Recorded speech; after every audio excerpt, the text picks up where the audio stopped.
যে ব্যক্তি আল্লাহ তাআলার শিআরকে সম্মান করবে, ফাইন্নাহা মিন তাকওয়াল কুলুব, এটা হচ্ছে কলবের থেকে সর্বোচ্চ তাকওয়া অবলম্বনের সর্বোচ্চ মাধ্যম।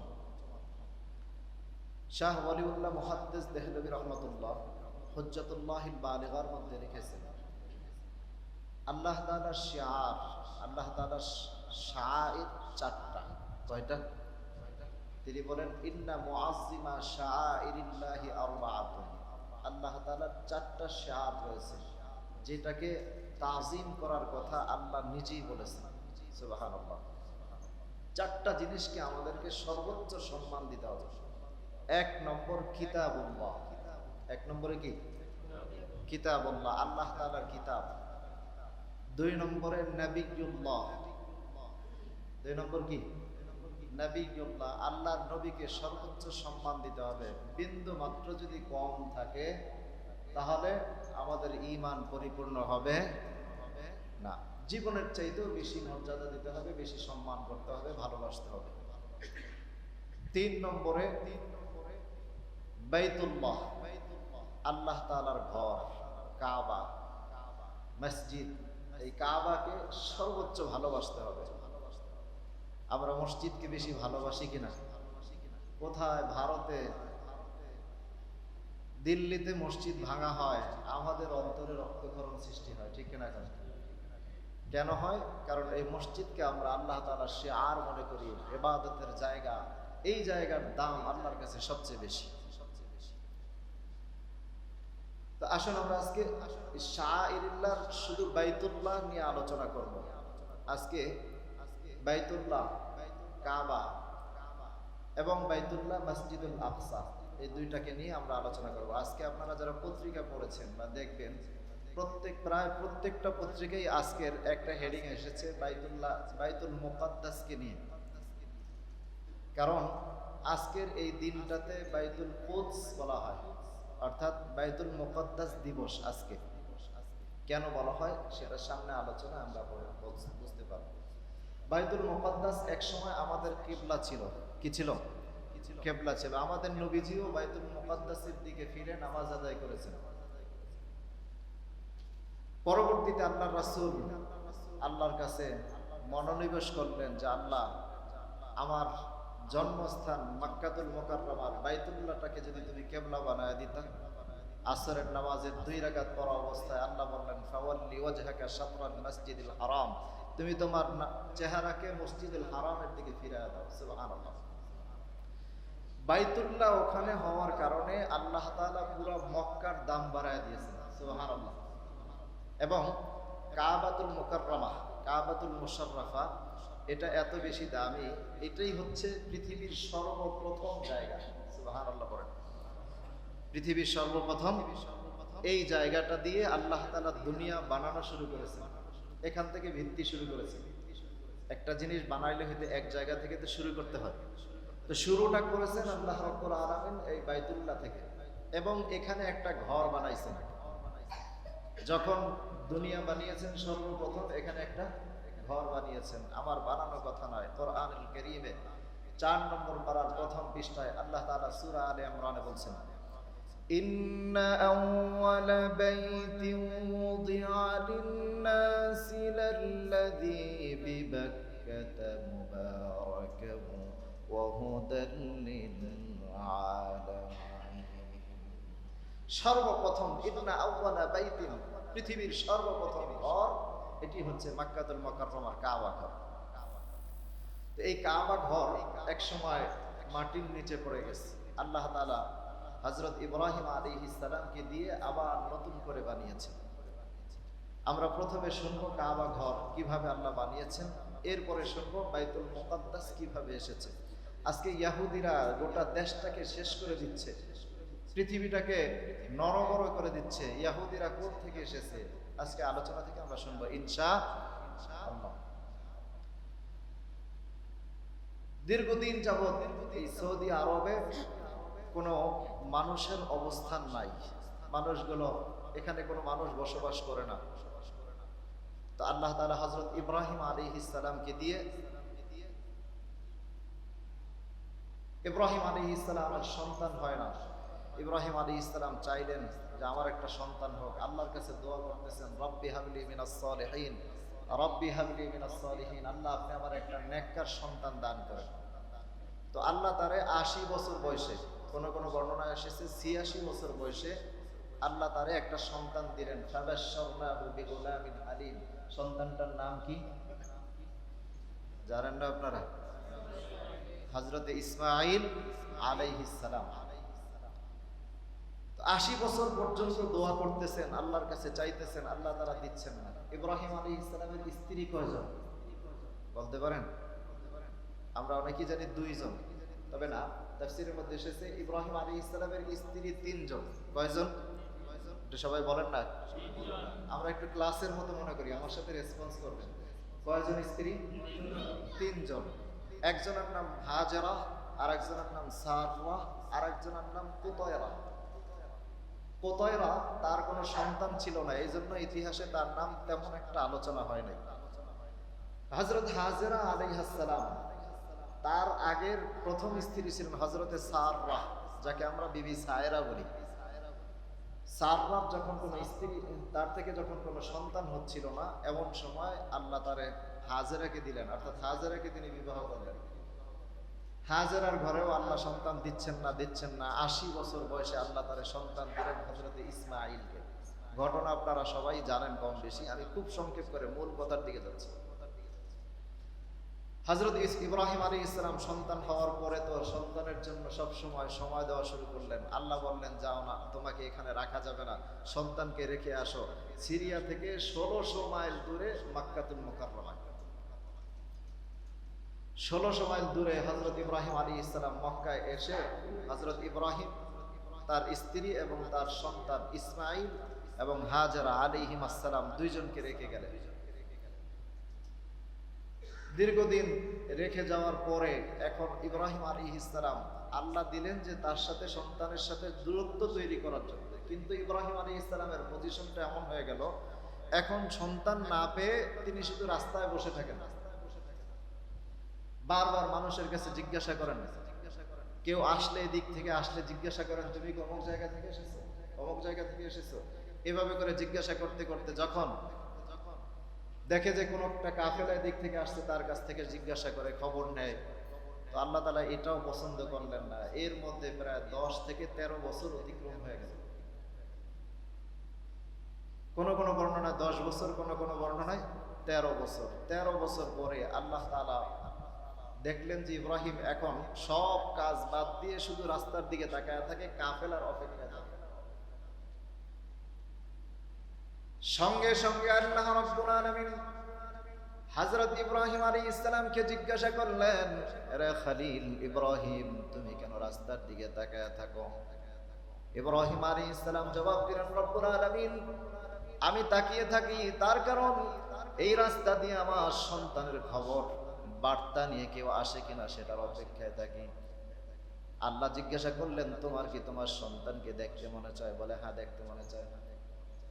আল্লাহ বললেন, ঠিক আছে, তোমার দেখতে মনে চায়, তবে স্বপ্নে দেখা দিলেন, যাও তোমার সন্তানকে দেখতে যাও, তবে শুধু দেখে আসবে না, জবাই করে কতল করে দিয়ে আসবে। দেখলেন কি? সন্তানকে জবাই করে দেওয়ার জন্য আল্লাহ তাআলা হুকুম দিলেন। গেছেন, যাবেন দেখতে, কিন্তু আল্লাহ করলেন কি? সন্তানকে জবাইয়ের নির্দেশ দিয়ে দিলেন। হযরত ইব্রাহিম আলাইহিস সালাম রওনা করলেন, সিরিয়া থেকে আসতেছেন। তো আপনারা যারা হজ করেছেন তারা দেখেছেন একটা রাস্তা আছে মক্কাতে, রাস্তাটার নাম ইব্রাহিম খলিল রাস্তা, আছে না নাই? শারিয়া ইব্রাহিম খলিল, অর্থাৎ ইব্রাহিম খলিল রোড। এই রাস্তা দিয়েই হযরত ইব্রাহিম আলাইহিস সালাম মক্কার দিকে আসতেছেন। তো ১৩ বছর পরে আসছে। এই ১৩ বছরে সন্তান রেখে গেছে মাত্র ৩ মাস বয়সের। ৩ মাসের বয়সের বাচ্চা কি তার বাবারে চিনার কথা? কথা বলেন না, চিনার কথা?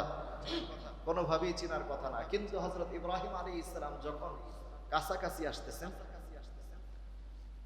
হযরত ইব্রাহিম আলাইহিস সালাম যখন আসতেছেন মক্কার দিকে, সকালবেলায় হযরত ইব্রাহিম আলাইহিস সালামের সন্তান ইসমাঈল আলাইহিস সালাম রাস্তার পাশে দাঁড়ায় আছেন, বাবার অপেক্ষা করতেছেন।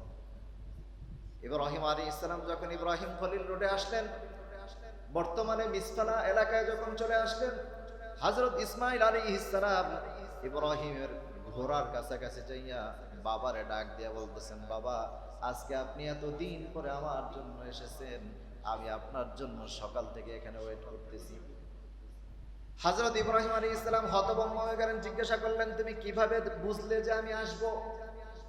আমি তো তোমাকে কোনো চিঠি পাঠাই নাই, তোমাকে কোনোভাবে খবর পাঠাই নাই যে আমি আসতেছি, আর আমি যে তোমার বাবা তুমি কেমনে বুঝলা? ইসমাঈল আলাইহিস সালাম বলতেছেন, বাবা আমি বুঝার পিছনে একটা কারণ, সেটি হলো আমি যখন রাতের বেলা ঘুমাতে যাই, আমার মায়ের কাছে প্রতিদিন জিজ্ঞাসা করতাম, মা আমার বাবা দেখতে কেমন? মা জবাব দিতেন, তোমার বাবা দেখতে এমন, এতটুকু লম্বা, এতটুকু চওড়া, এইরকম তোমার মায়ের চেহারা, তোমার বাবার চেহারা। এভাবে বলতে বলতে আমি যখন বারবার প্রশ্ন করতাম, আমার মা সর্বশেষ বলতেন, তোমার বাবাকে যদি তুমি চিনতে চাও, জানতে চাও, আগামীকালকে সকালবেলা আমাদের ঘরে বক্সের ভিতরে একটা জুব্বা তোমার বাবার রাখা আছে, তুমি এই জুব্বাটা দেখলেই বুঝতে পারবা তোমার বাবা দেখতে কেমন। এই জুব্বাটা হলো ওই জুব্বা যেটা আল্লাহ জান্নাত থেকে আগুনের মধ্যে নিক্ষেপের সময় দিয়েছিলেন। তো জান্নাতি জুব্বা, এই জুব্বাটা তুমি দেখলেই বুঝবা যে তোমার বাবা দেখতে কেমন। হযরত ইসমাঈল আলাইহিস সালাম বললেন, বাবা আমি এই জুব্বাটা সকালবেলা দেখতাম, আর যখন নাকে ঘ্রাণ নিতাম তখন দেখতাম আপনার গায়ের ঘ্রাণ এই জুব্বা থেকে আসতেছে। সুবহানাল্লাহ। তো আজকে সকালবেলা ঘুম থেকে ওঠার পরে আমি জুব্বার কাছে গেলাম ঠিকই, কিন্তু বাতাস থেকে, এই বাতাস দিয়ে এই দিক থেকে প্রচুর পরিমাণে এই জুব্বার ঘ্রাণ আমি পাচ্ছি, এবং আপনি যত কাছাকাছি আসতেছেন আমি এই ঘ্রাণটা তত বেশি পাচ্ছি। বিধায় আমি বুঝতে পারলাম আপনি আমার বাবা, তাতে কোনো সন্দেহ নাই। ইব্রাহিম আলাইহিস সালাম আসছেন জবাই করতে, এমন কথা শোনার পরে সন্তানকে কি আর জবাই করা যায়? তারপরও আল্লাহর নির্দেশ, নিয়ে গেলেন সেই মসজিদে কাবাস। ছোট্ট একটা মিনারের মতো আছে, এই জায়গাটাকে বলা হয় মসজিদে কাবাস। এখানে যখন আসলেন, আসার পরে তিনি সন্তানকে জবাই করবেন। কি করবেন? জবাই করবেন।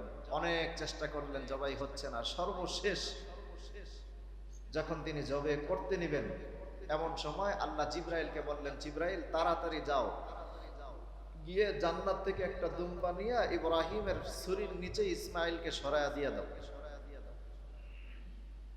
তো জিবরাইল আলাইহিস সালাম, আল্লাহ তাআলা, গতকালকে আমি বলেছিলাম জিবরাইল আলাইহিস সালামের ডানা ছিল 600। কয়শো? সবাই বলেন কয়শো ডানা? আবু দাউদের মধ্যে এসেছে ওয়ালাহু সিত্তুমিআতি জানাহিন, জিবরাইলের 600 ডানা। নবীজি একদিন জিবরাইলকে জিজ্ঞাসা করলেন, জিবরাইল তুমি এই 600 ডানা ব্যবহার করে সিদরাতুল মুনতাহা থেকে ওহী নিয়ে জমিনে আসতে তোমার কতক্ষণ সময় লাগে? তো হযরত জিবরাইল বললেন, ইয়া রাসূলুল্লাহ আমার এই 600 ডানা ব্যবহার করার প্রয়োজন হয় না।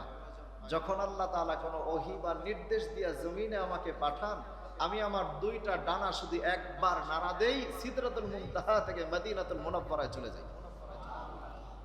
আচ্ছা বলেন, সিদরাতুল মুনতাহার উপরে যাওয়ার আর কারো কোনো ক্ষমতা আছে? কথা বলেন আছে? আবার এই জমিনের নিচ পর্যন্ত, জমিনের নিচে আর কতটুকুই বা আছে?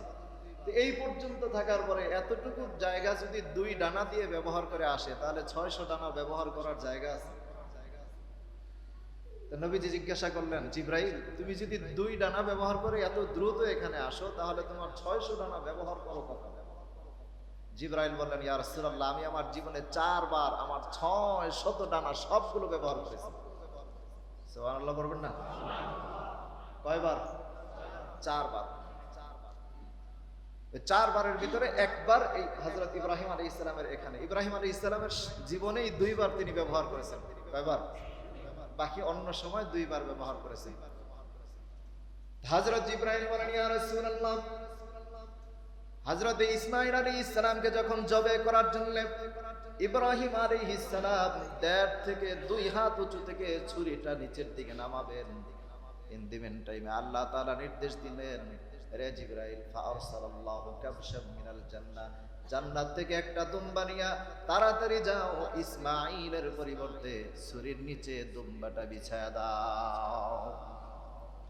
হযরত ইব্রাহিম আলাইহিস সালাম ছুরি নিচের দিকে নামতেছে, কতটুকু উপরে? বুঝেন নাই? কতটুকু উপরে? 1.5 থেকে 2 হাত উঁচুতে।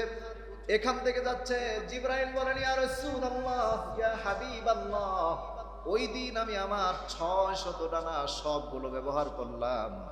সবগুলো ডানা ব্যবহার করে সর্বপ্রথম জান্নাতে গেলাম, জান্নাত থেকে দুম্বা নিলাম।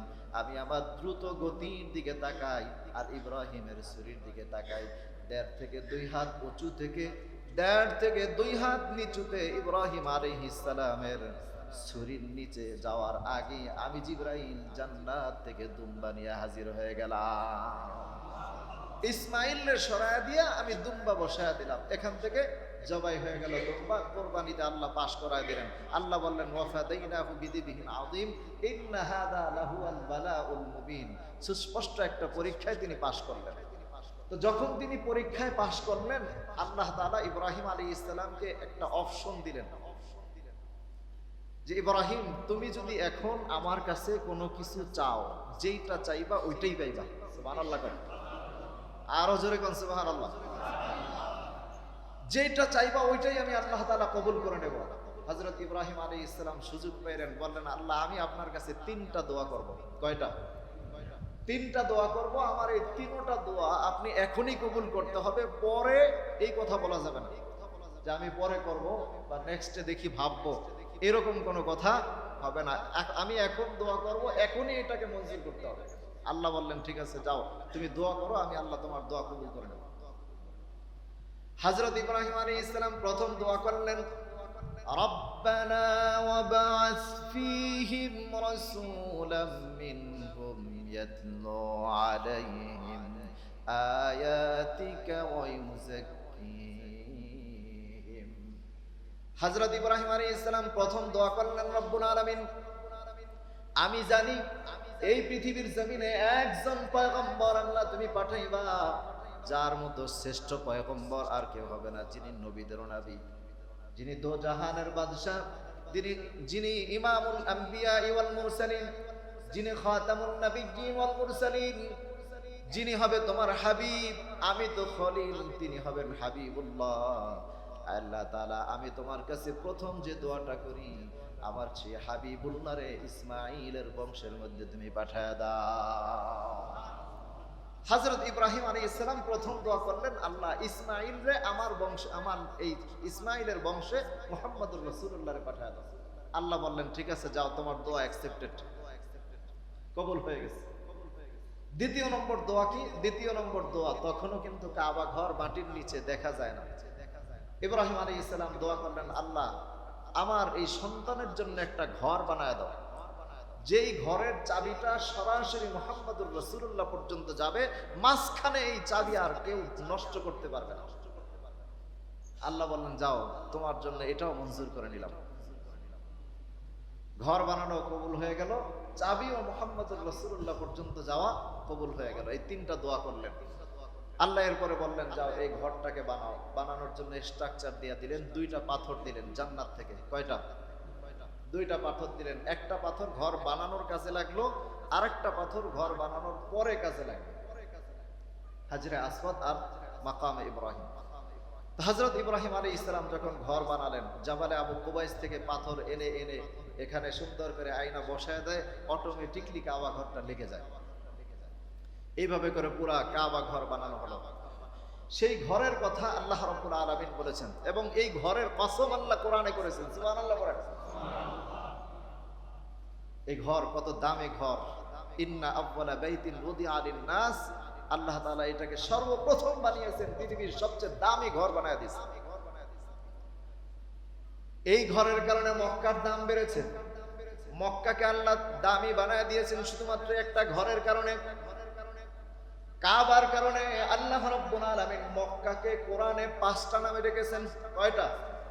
আরো জোরে বলেন, কয়টা? 5টা নামে কাবাকে আল্লাহ রাব্বুল আলামিন মক্কাকে ডেকেছেন। 1 নম্বরে মক্কাকে নাম দিয়েছেন বাক্কা। কি নাম? মুখস্থ করতে হবে। কি নাম? 1 নম্বরে বাক্কা। আল্লাহ তাআলা বলেন, ইন্না আউয়ালা বাইতিন উদিআ লিন-নাসি লাল্লাযী বিবাক্কাতা মুবারাকান ওয়া হুদাল লিল-আলামিন। এখানে আল্লাহ বাক্কা বলেছেন, দ্বিতীয় নম্বরে এটাকে কোরআনে মক্কা বলেছেন। কি বলেছেন? মক্কা। তাহলে মুখস্থ করেন, এক নম্বরে কি, দ্বিতীয় নম্বরে মক্কা।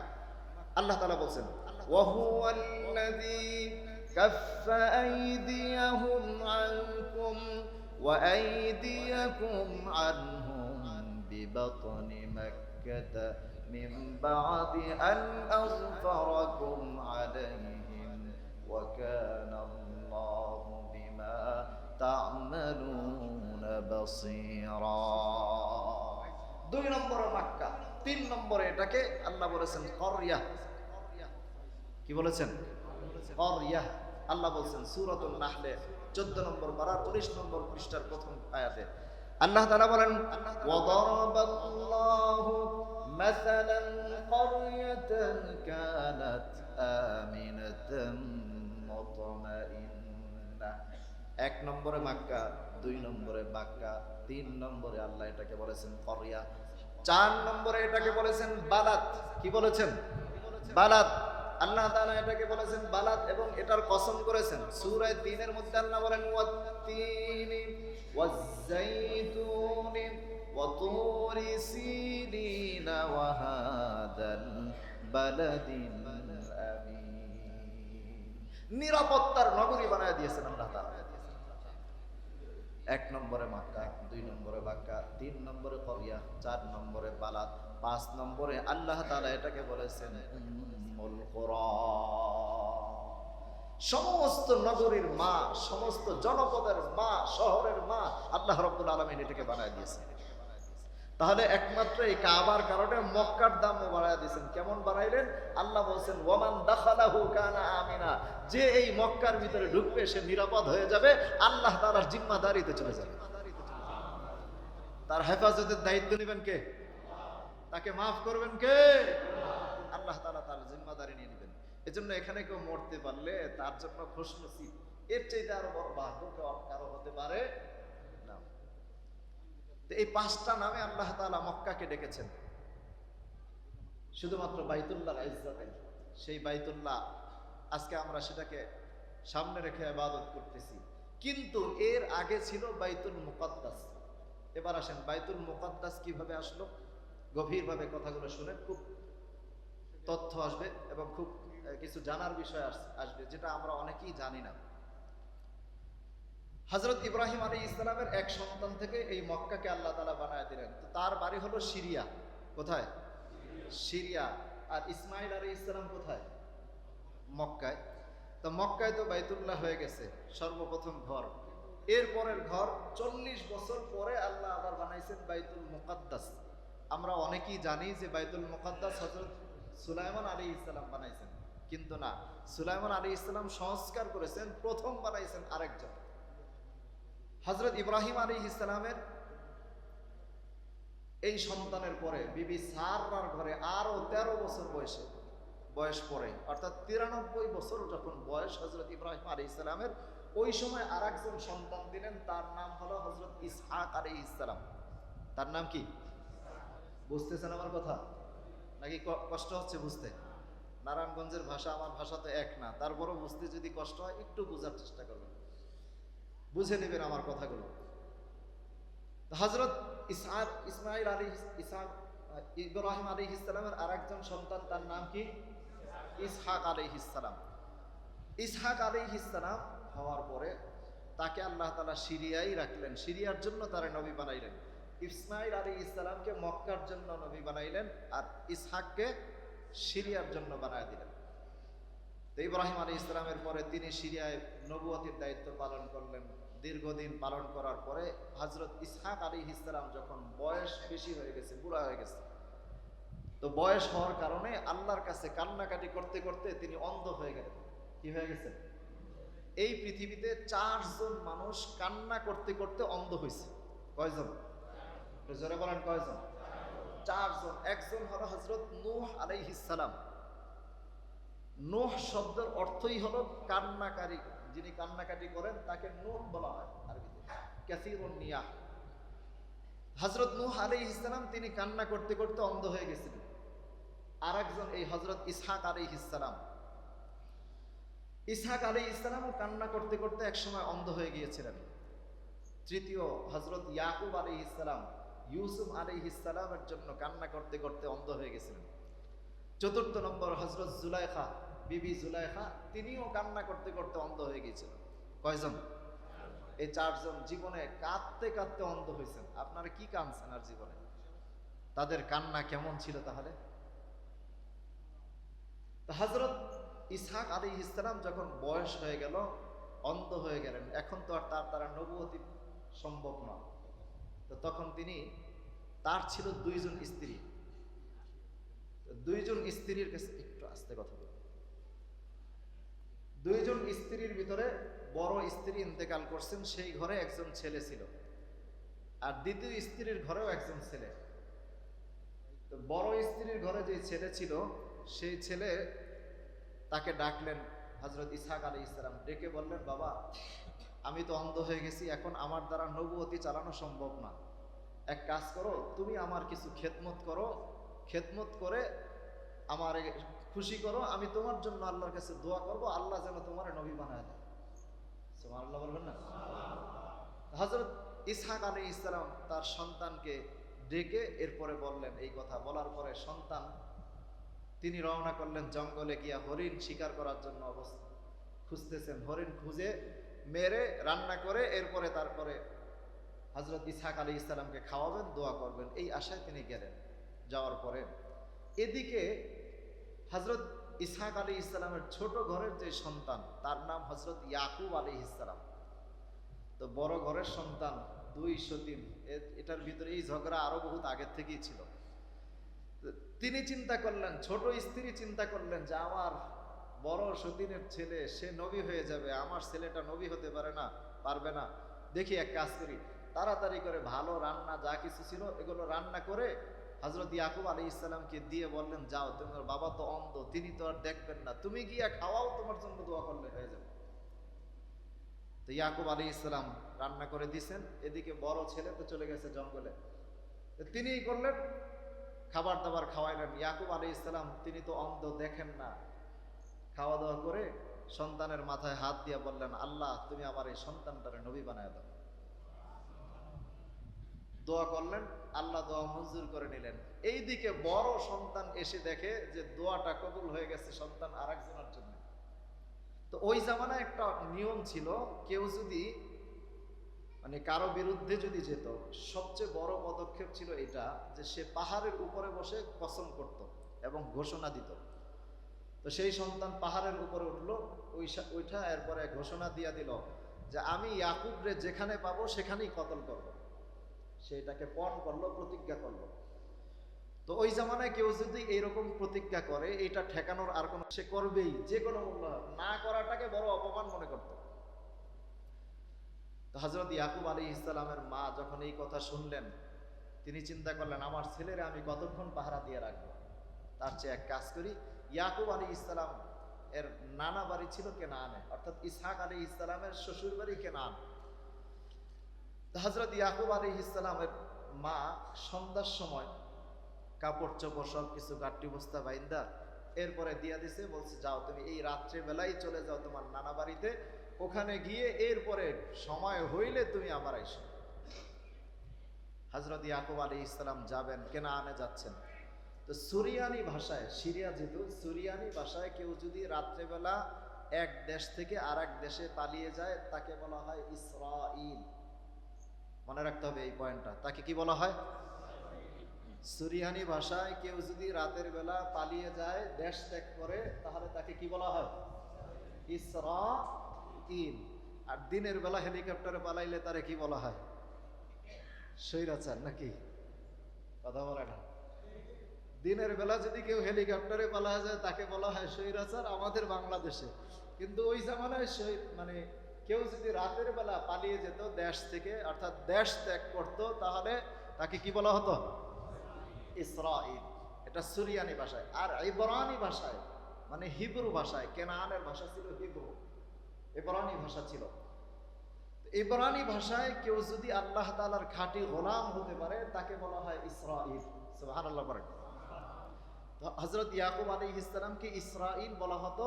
তিনি রাতের বেলা দেশ ত্যাগ করেছেন সুরিয়ানি ভাষায়। আর ইবরানি ভাষায় তিনি আল্লাহর একজন একনিষ্ঠ বান্দা নবী ছিলেন, এই জন্য তাকে বলা হয় ইসরাইল। বুঝে আসছে বিষয়টা? এই যে বানি ইসরাইল বলে না, বানি ইসরাইল, বানি ইসরাইলের ইসরাইল মানে ইসরাইলের সন্তান, তো বানি ইসরাইল। তো হযরত ইয়াকুব আলাইহিস সালাম তিনি রাতের বেলা রওনা করছেন, অনেক দূর যাচ্ছেন, যেতে যেতে যেতে যেতে রাত গভীর হয়ে গেছে। এমন সময় ইয়াকুব আলাইহিস সালাম খুব ক্লান্ত হয়ে পড়ছেন। গভীর রজনীতে হযরত ইয়াকুব আলাইহিস সালাম আর পথ চলতে পারেন না, সামনের দিকে বাড়াতে পারছেন না। পা আস্তে আস্তে করে নরম হয়ে যাচ্ছে, এখন আর পা সামনের দিকে আগায় না। কোথায় থাকবেন, কি করবেন? বিশাল বড় মরুভূমির মধ্যে একাও চলতে সাহস পানলাম। ইন দি মিন টাইমে হযরত ইয়াকুব আলাইহিস সালামের প্রচুর পরিমাণে ঘুম চলে আসলো। হযরত ইয়াকুব আলাইহিস সালাম এবার ঘুমানোর জন্য একটা জায়গা খুঁজতেছেন, খুঁজে খুঁজে একটা পাথর পেয়েছেন। পাথরের উপরে মাথা দিয়া হযরত ইয়াকুব আলাইহিস সালাম ঘুমিয়ে পড়লেন। হযরত ইয়াকুব আলাইহিস সালাম যখন ঘুমিয়ে পড়লেন, ঘুমের মধ্যে ইয়াকুব আলাইহিস সালাম স্বপ্নে দেখতেছেন আমার আল্লাহ রাব্বুল আলামিন ইয়াকুবকে ডেকে বলতেছেন, ও ইয়াকুব, আমার গোলাম, ও আমার বান্দা ইয়াকুব, তুমি যেখানে ঘুমিয়ে আছো এটার চতুর্দিকে আল্লাহ একটা নির্দেশনা দিয়ে দিলেন, এরিয়া দিয়ে দিলেন। আমার আল্লাহ বললেন, ইয়াকুব, এই জায়গার মধ্যে তুমি একটা মসজিদ বানায় দাও। এই মসজিদের নামই হচ্ছে মসজিদুল আকসা। তো তিনি যখন ঘুমিয়ে পড়লেন, যেই পাথরের উপরে ঘুমালেন মাথা রেখে, ওই পাথরটার নাম হলো কুব্বাত আস-সাখরা। কুব্বাত আস, এই পাথরটা মনে রাখবেন, এটা মনে রাখা জরুরি আমাদের জন্য।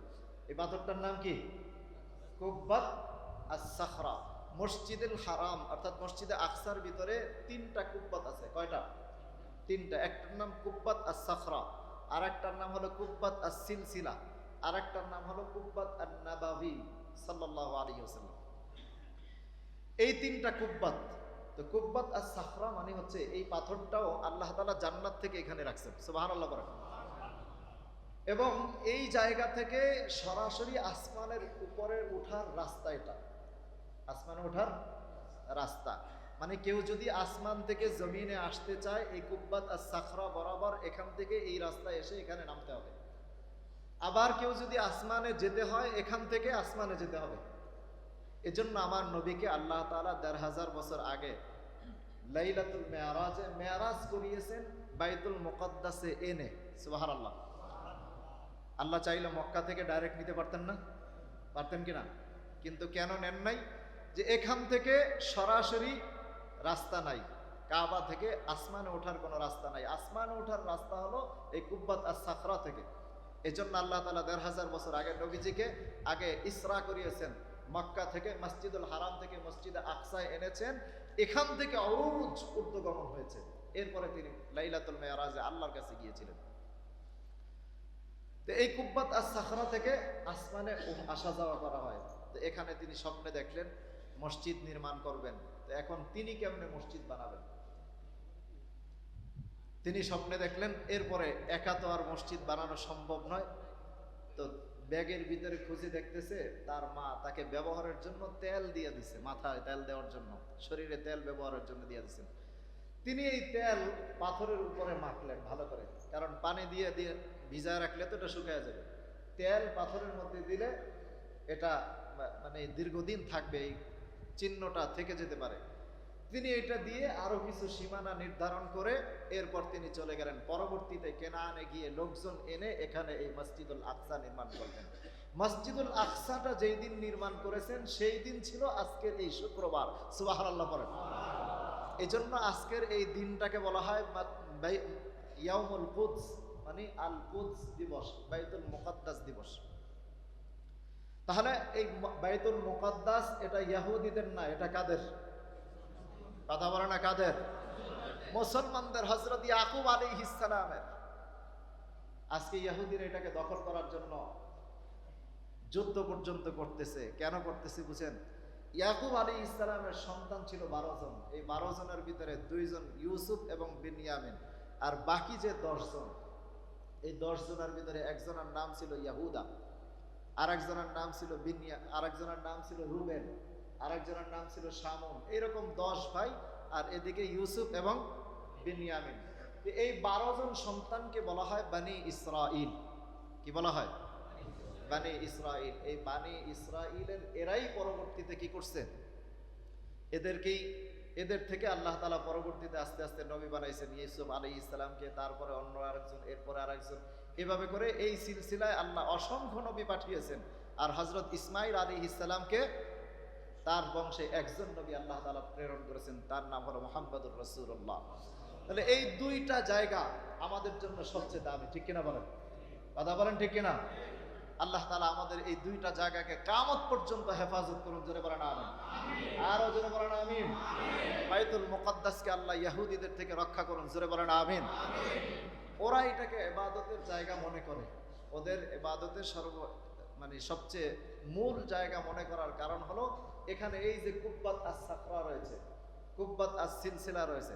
আমাদের বাইতুল্লাহ অর্থাৎ কাবা যেমন হাজরে আসওয়াদ রয়েছে এবং মাকামে ইব্রাহিম নামক দুটো পাথর যে রয়েছে, ওখানেও এইরকম জান্নাত থেকে দুইটা পাথর আছে, তিনটা পাথর, কুব্বাত আস-সিলসিলা, কুব্বাত আস-সাখরা, কুব্বাত আন-নাবাবী।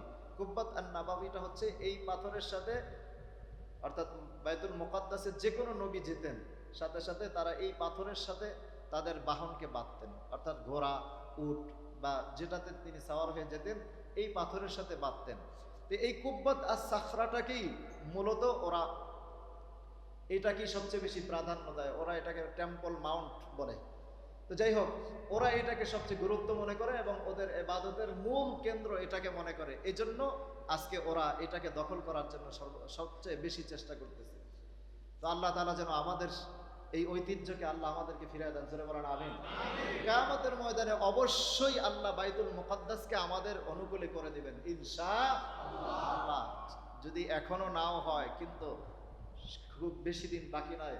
হযরত ইমাম আল মাহদি তিনি যখন আসবেন, তিনি এসে এই বাইতুল মুকাদ্দাসকে বিজয় করবেন। আল্লাহ কবুল করুন, জোরে বলেন আমিন। সম্মানিত সুধী, সেই বাইতুল মুকাদ্দাস আজকে মানুষ কি পরিমাণ নির্যাতনে রয়েছে, কি পরিমাণে কষ্ট রয়েছে। আজকে তো আমরা এখানে এসির মধ্যে বসে আছি, কত আরাম করতেছি। এমন অনেক পরিবার রয়েছে যেই পরিবারের ভিতরে ছোট্ট একটা বাচ্চা রয়েছে, আর কেউ নাই, সব শেষ হয়ে গেছে। অনেক পরিবার চোখের সামনে সন্তান মারা যাচ্ছে, বাবা মারা যাচ্ছে, মা মারা যাচ্ছে, একই ফ্যামিলির কেউ নাই, একসাথে সব শেষ হয়ে গেছে, শহীদ হয়ে গেছে। আল্লাহ এদেরকে শাহাদাতের সর্বোচ্চ মর্যাদা নসিব করুন, আরো জোরে বলেন আমিন। আমি পড়তেছিলাম কোরআনে আল্লাহ তাআলা বলেছেন ওয়া ইউআযিম শাআইরাল্লাহ। আল্লাহ তাআলার শিয়ারকে, আল্লাহ তাআলার শিয়ার যেগুলো, এগুলোকে মর্যাদাবান করতে হবে, বেশি সম্মান দিতে হবে। তাহলে এক নম্বরে শিয়ার কি? কিতাবুল্লাহ, আল্লাহর কিতাব। এই কিতাবকে সবচেয়ে বেশি সম্মান করতে হবে, ঠিক কিনা? এই কিতাব যার সাথে লাগে তার দাম আল্লাহ বাড়ায় দেয়, দেয় কিনা? কথা বলেন, দেয় কিনা? এই কিতাবের মর্যাদা আল্লাহর কাছে সবচেয়ে বেশি। কেমন বেশি? আল্লাহ তাআলা বলছেন এটা হাদা কালাম রব্বি, এটা আমার রবের কথা। এটা কি কেউ তেলাওয়াত করলো, সেজন্য আমার রবের সাথে সরাসরি কথা বলল। আল্লাহু আকবার বলেন। আমরা কি আল্লাহর সাথে কথা বলতে চাই? যারা বলেন চাই কিনা? আমার আল্লাহ তাআলা এই কোরআন যখন আমরা তেলাওয়াত করব, আমার আল্লাহ রাব্বুল আলামিন কোরআন তেলাওয়াতের সাথে সাথে বান্দার সাথে কথার জবাব দিয়ে দেন। কোরআন আমরা সবাই করি আলহামদুলিল্লাহি রাব্বিল আলামিন। আমরা যখন এই কথাটা পড়ি, এই তেলাওয়াতটা যখন আমরা করি, এই কোরআনের সাথে এই আয়াতটা পড়ার সঙ্গে সঙ্গে আমার আল্লাহ বললেন, ফেরেশতাদেরকে ডেকে বলতেছেন, আমার ফেরেশতারা দেখো আমার বান্দা আমার প্রশংসা করতেছে। আল্লাহ আবার সাথে সাথে বান্দারে জবাব দেন, বান্দা তুমি আমার প্রশংসা করছো। এভাবে করতে করতে যখন আমরা বলি ইয়্যাকা না'বুদু ওয়া ইয়্যাকা নাস্তাঈন ইহদিনাস সিরাতাল মুস্তাকিম, আল্লাহ আপনি আমাদেরকে হেদায়েতের পথ দেখায় দেন, সরল পথ দেখান। সাথে সাথে আল্লাহ বললেন, যাও তোমারে আমি সঠিক পথ দেখায় দিলাম। চলে গেছে,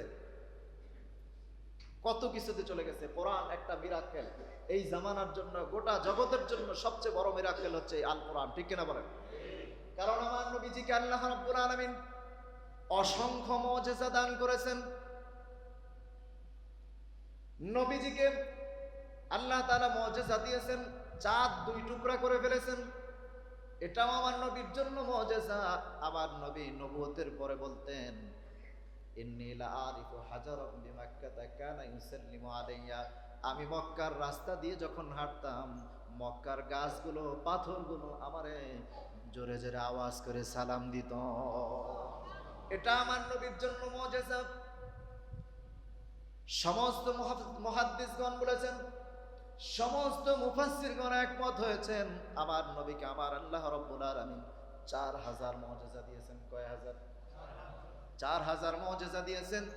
ওই 4000 মুজিজার মধ্যে আমার আল্লাহ রাব্বুল আলামিনের সর্বশ্রেষ্ঠ মুজিজার নাম হলো আল কোরআন। শাইরুল্লাহ, আল্লাহ শিয়ার। কেমন মুজিজা আল্লাহ তাআলা দিয়েছেন! এই কোরআন পড়লেও সওয়াব, শুনলেও সওয়াব, ঠিক কিনা কর? পড়লেও লাভ, শুনলেও লাভ। আমার আল্লাহ রাব্বুল আলামিন এই কোরআনকে কত মর্যাদাবান করেছেন। কোরআনকে গবেষণা করে আজকে কত মানুষ মুসলমান হয়ে গেছে, কত বিজ্ঞানীরা মুসলমান হয়ে গেছে।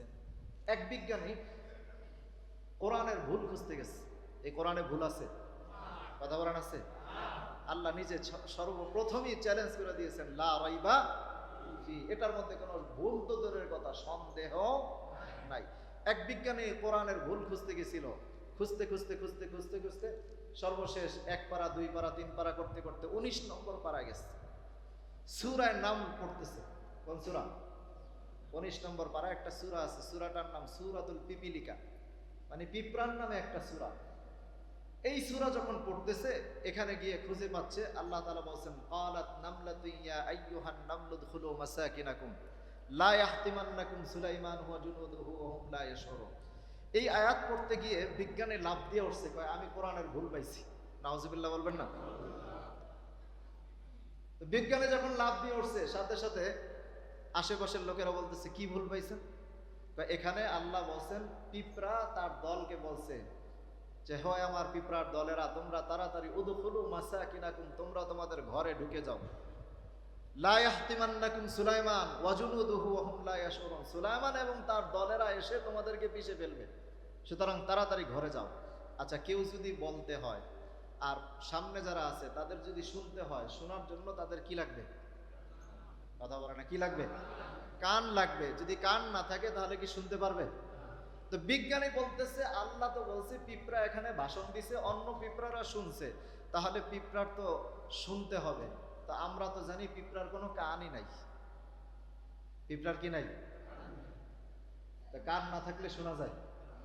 কথা বলে না, কান না থাকলে শোনা যায়? বিজ্ঞানের যুক্তি ওর অনুযায়ী ঠিক আছে। তো সে বলতেছে পিঁপড়ার কান নাই, তাহলে পিঁপড়া শুনলো কেমনে? তো সাথে সাথে এবার আশেপাশে যারা আছে এদের ভিতরে ওর মাথায় ঘিলু না থাকলেও আশেপাশে কিছু ছিল ঘিলুওয়ালা, এরা বলতেছে, ঠিক আছে, আল্লাহ যেহেতু বলছেন, চ্যালেঞ্জ করছেন, ভুল নাই, তাহলে আমাদের আরো একটু গবেষণা করা দরকার। কি গবেষণা করা দরকার? এবার আসো আমরা পিঁপড়া নিয়ে গবেষণা করি। ওরা পিঁপড়া নিয়ে গবেষণা করতে গেছে। গবেষণা করতে করতে দেখতেছে পিঁপড়ার আসলে কান নাই, এটা ঠিক। তবে আমরা যে শুনি, আমাদেরও শুধু কান থাকলে কিন্তু শোনা যাবে না। কানের ভিতরে একটা পর্দা আছে, আছে না নাই? এই পর্দাটা যদি কারো ফেটে যায়, তাহলে সে কান থাকলেও লাভ আছে? কথা বলে না, লাভ আছে? কোনো লাভ নাই। কান থাকলেও তখন সে শুনবে না। এই পর্দার ভিতরে আওয়াজ যাবে এবং সেটা ভাইব্রেশন হবে। আপনার পর্দা থাকলেও আপনি শুনবেন না যদি ভাইব্রেশন না হয়। এই জন্য অনেকে বলে না, থাপ্পড় দিয়ে কানের পর্দা ফাটায় দেব, বলে কিনা? মানে কানের পর্দা ফাটায় দিলে সে আর জীবনে শুনতে পারবে না। তো এখন কানের পর্দা থাকলেও যদি এটা ভাইব্রেশন না হয়, তাহলে কি হবে না? শুনতে পারবে না। তো বিজ্ঞানী দেখলো, কান দিয়ে শোনার জন্য আমাদের দরকার পর্দা। এটা ভাইব্রেশন হবে, তারপরে এই আওয়াজটা ভিতরে যাবে, ভাইব্রেশন ওয়ালা পর্দা। এবার পিঁপড়ার উপরে খুঁজতেছে, মাথার ভিতরে গোল একটা মাথা, এটার ভিতরে কোনো কান নাই। খুঁজতে খুঁজতে খুঁজতে খুঁজতে দেখতেছে পিঁপড়ার যে পা আছে, এই পায়ের ভিতরে একটা ভাঁজ আছে, আছে না নাই? যে ভাঁজটা আছে, ভাঁজের ভিতরে আল্লাহ তাআলা কুদরতি ভাবে একটা পর্দা সেট করে দিয়েছে। এই পর্দাটা ভাইব্রেশন হয় এবং এই ভাইব্রেশনের মাধ্যমে পিঁপড়া সব কিছুর আওয়াজ শুনতে পায়। চিল্লায় এখন সুবহানাল্লাহ। বিজ্ঞানী আবার চিন্তা করলাম, আমার আল্লাহ কোরআনুল কারীমের মধ্যে বলেছেন যালিকাল কিতাবু লা রাইবা ফীহি, কোরআনের ভিতরে কোনো সন্দেহ নাই, কোনো সংশয় নাই। ভুল তো দূরের কথা, আমি ভুল খুঁজতে গিয়েছিলাম, পুলিশ পাড়া পর্যন্ত একটা ভুলও পাই নাই। মনে করেছিলাম একটা ভুল পেয়েছি, অবশেষে সেই ভুলটাও আমার জীবনের ভুল ভেঙে দিল। আমি আর দেরি করতে চাই না, আর দেরি করতে চাই না, এখনই পড়ে নিলাম লা ইলাহা ইল্লাল্লাহ মুহাম্মাদুর রাসূলুল্লাহ সাল্লাল্লাহু আলাইহি ওয়াসাল্লাম। তাহলে আমরা এই কোরআন পড়ার চেষ্টা করবো তো ইনশাআল্লাহ। ওরা বিধর্মী হয়ে কোরআনকে খুঁজতে গিয়ে ওরা আমাদের ভুল খুঁজে পেয়েছে, আমরা মুসলমান হয়ে কোরআন পড়তে পারি না, চেষ্টাও করি না। দেখেন এই কোরআন আল্লাহ কতটা মিরাক্কেল দিয়ে তৈরি করেছেন, কতটা সুন্দর করে। এই কোরআনের ভিতরে আল্লাহ অনেক গভীর দিয়েছেন, গভীরত্ব দিয়েছেন। যেমন আমাদের দেশে এখন ডিএনএ টেস্ট হয় না, হয় কি হয় না? কোরআনের গবেষণা, সুবহানাল্লাহ পড়েন। ডিএনএ টেস্ট সর্বপ্রথম আবিষ্কার হয়েছে 1865 সালে। কোন সালে?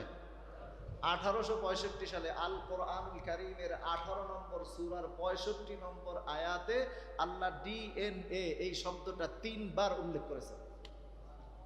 আরো আস্তে কোন সুবহানাল্লাহ, আরো জোরে কোন সুবহানাল্লাহ। সর্বপ্রথম চাঁদের দেশে গেছে কোন সালে? 1957 সালে। কোন সালে? 1957 সালে। আমার আল্লাহ তাআলা কোরআনুল কারীমের 19 নম্বর সূরার 57 নম্বর আয়াতে আল্লাহ তাআলা বলেন ওয়ারাফা'নাহু মাকানান আলিয়্যা, চাঁদের দেশেও মানুষ যাইতে পারবে। এই ইঙ্গিত আল্লাহ তাআলা কোরআনে 19 নম্বর পারা 19 নম্বর সূরার 57 নম্বর আয়াতে আল্লাহ 1500 বছর আগে দিয়েছেন। আর 1500 বছর পরে 1957 সালে সর্বপ্রথম চাঁদের দেশে গেছে মানুষ। তাহলে আমরা খুঁজে দেখলে কিয়ামত পর্যন্ত যা কিছু হচ্ছে হবে সব আল্লাহ কোরআনে দিয়েছে কি দেন নাই? কথা বলেন, দিয়েছেন কি দেন নাই? সুতরাং আমরা কোরআন পড়ব তো ইনশাআল্লাহ, নাকি শুধু সূরা ফাতিহা পড়বো, ইখলাস পড়বো, যা পারি এতটুকু পড়ি শেষ? এখন থেকে আমরা নিয়ত করে নেই, জীবনটা আমরা রুটিন করে নেই, এখন থেকে নিয়মিত কোরআন পড়ার চেষ্টা করব। পারবো না ইনশাআল্লাহ? আল্লাহ তাআলা আমাদেরকে আহলে কোরআন বানায় দেন, জোরে কোন আমিন। কোরআন ওয়ালা বানায় দেন, জোরে বলেন আমিন। এবং আল্লাহ তাআলার শিয়ার 4টা। 1 নম্বরে ভুলে গেছেন কিতাবুল্লাহ, 2 নম্বরে নবিয়্যুল্লাহ, 3 নম্বরে বাইতুল্লাহ, 4 নম্বরে ইবাদাতুল্লাহ। এই 4টা জিনিসকে আমরা সব সময় তাজিম করব, সব সময় গুরুত্ব দেওয়ার চেষ্টা করব ইনশাআল্লাহ। আল্লাহ তাআলা আমাদের সবাইকে কবুল